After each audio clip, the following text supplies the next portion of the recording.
नक्सलवाद से जुड़ी बड़ी खबर है, जहां नक्सलवाद को लेकर गृह मंत्री अमित शाह का बड़ा बयान सामने आया है। उन्होंने कहा है कि 31 मार्च 2026 तक देश नक्सल मुक्त हो जाएगा। जी हां, जिसका प्रण लिया था आज उसकी घोषणा कर दी है कि नक्सल मुक्त देश होने वाला है। 31 मार्च 2026 को नक्सलवाद के खिलाफ लड़ाई मजबूती से जारी है। सरेंडर करने वाले नक्सलियों का स्वागत है। लोगों की जान लेने वालों पर कार्रवाई जारी रहेगी और लोगों की जान बचाना हमारा धर्म है। तो केंद्रीय गृह मंत्री अमित शाह ने एक बार फिर नक्सलवाद के खात्मे को लेकर बयान दे दिया है।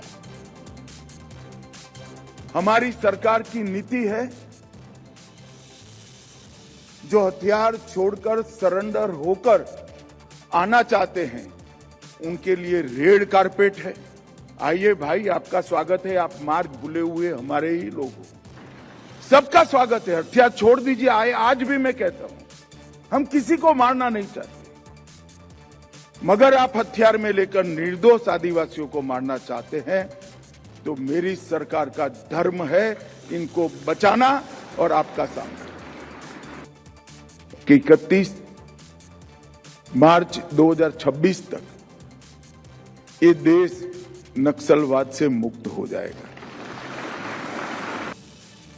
और जब तक भारत का समाज ये थियोरी का, ये नक्सलवाद के विचार का वैचारिक पोषण, लीगल समर्थन और वित्तीय पोषण करने वाले समाज में बैठे हुए लोगों को समझ नहीं लेता है और उन लोगों को हम वापिस नहीं लाते हैं, तब तक नक्सलवाद के खिलाफ लड़ाई समाप्त नहीं हो जाएगी।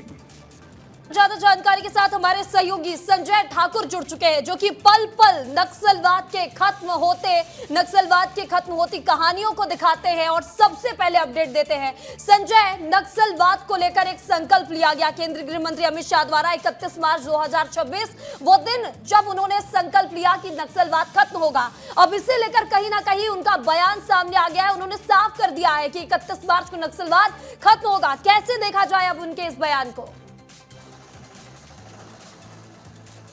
देखिए महिमा, अमित शाह जो हैं वो भारत मंथन कार्यक्रम में बोल रहे थे। ये श्यामा प्रसाद मुखर्जी रिसर्च फाउंडेशन द्वारा एक कार्यक्रम आयोजित किया गया था, जिसमें नक्सलवाद सहित देश में जो अन्य समस्याएं हैं उसे लेकर एक बड़ा कार्यक्रम था, जिसमें छत्तीसगढ़ के गृह मंत्री विजय शर्मा भी मौजूद थे। इस कार्यक्रम में ही अमित शाह ने आंकड़े दर आंकड़े नक्सलवाद पर जो कार्रवाई की गई है बीते जब से बीजेपी शासन है उसे लेकर एक बहुत बड़ा ब्यौरा दिया है, जिसमें अमित शाह ने ये बताया है कि हमने जो लक्ष्य तय किया था कि 31 मार्च 2026 तक हम देश से नक्सलवाद को खत्म कर देंगे, तो वो नक्सलवाद का खात्मा कैसे हो रहा है इसे उन्होंने पॉइंट टू पॉइंट समझाया है। लेकिन उनके इस बयान के बीच कुछ बातें हैं जो बहुत महत्वपूर्ण हो जाती है। महिमा, उन बातों को समझना बहुत जरूरी है। अमित शाह ने ये लगातार कहा कि मैं पॉलिटिकल बात नहीं करूंगा। इसके बाद भी उन्होंने कहा कि हम जब किसी सरकार के परफॉर्मेंस का आकलन करते हैं तो हमें बीती सरकारों से तुलनात्मक एक अध्ययन करना होता है। उन्होंने ये बताया कि 2004 से 14 जब देश में कांग्रेस की सरकार थी और 2014 से 2024 जब देश में बीजेपी की सरकार थी, उस दौरान नक्सल मोर्चों पर क्या कुछ हुआ। उन्होंने ये बताया कि जो 2004 से 2014 के बीच जो जवान मारे जाते थे उनकी संख्या में 73% की कमी आई है बीते 10 सालों में। साथ ही जो आम नागरिक मारे जाते थे, बस्तर एक ऐसा इलाका है जहां सोचिए कि बीते कुछ सालों में 2000 से ज्यादा लोग मारे गए हैं, उनकी संख्या में लगभग 74% की कमी आई है। तो अमित शाह ने एक आंकड़ों के लिहाज से ये बताया कि सरकार कैसे काम करी नक्सलवाद के खिलाफ। इसके अलावा उन्होंने बताया कि सरकार ने अपनी नीति बहुत साफ कर ली है। सरकार रूथलेस अप्रोच से आगे बढ़ेगी। जो व्यक्ति जंगलों में हथियार लेके घूम रहा है, यदि वो वापस आता है तो उसके पास सरेंडर के लिए खुले रास्ते हैं, उसे पुनर्वास नीति का लाभ दिया जाएगा। इस दौरान उन्होंने छत्तीसगढ़ की पुनर्वास पॉलिसी की खुलकर तारीफ की। वहीं मंच के बगल में उनके विजय शर्मा बैठे हुए थे, उन्होंने उसकी तारीफ की और कहा कि विजय शर्मा ने जो पॉलिसी बनाई है सरेंडर की, वो पॉलिसी फिलहाल देश में सबसे बेहतर है। इसका हमने तुलनात्मक अध्ययन पहले किया है कि देश में जो सरेंडर पॉलिसीज है, पुनर्वास पॉलिसी है, उसकी अपेक्षा छत्तीसगढ़ की पॉलिसी में क्या अंतर है। इसके अलावा उन्होंने कहा कि इस पॉलिसी के तहत लगभग 2024 में 1090 लोग सरकार के पास वापिस आते हैं, मुख्य धारा में जुड़ते हैं।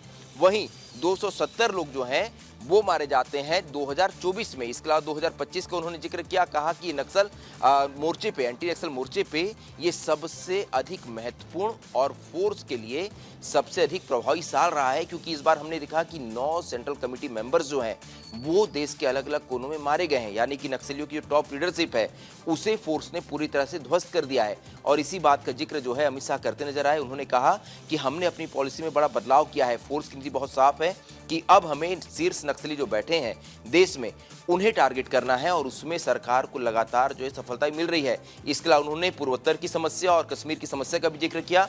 उन्होंने कहा कि हमारी सरकार के आने के बाद से ये जो समस्याएं थी, जो उग्रवाद वहां था, आतंकवाद जो था, नक्सलवाद था, हमने सभी मोर्चों पे बेहतर काम किया है और इसके रिजल्ट जो है वो भी साफ तौर पे नजर आ रहे हैं। बिल्कुल बिल्कुल संजय, तो इसके रिजल्ट भी साफ तौर पर नजर आ रहे हैं। और गृह मंत्री अमित शाह बार बार ये कहते आए हैं कि छत्तीसगढ़ के साथ पूरे देश भर से नक्सलवाद को उखाड़ फेंका जाएगा, और एक बार फिर उन्होंने याद दिला दिया है कि पुनर्वास नीति बनाई गई है।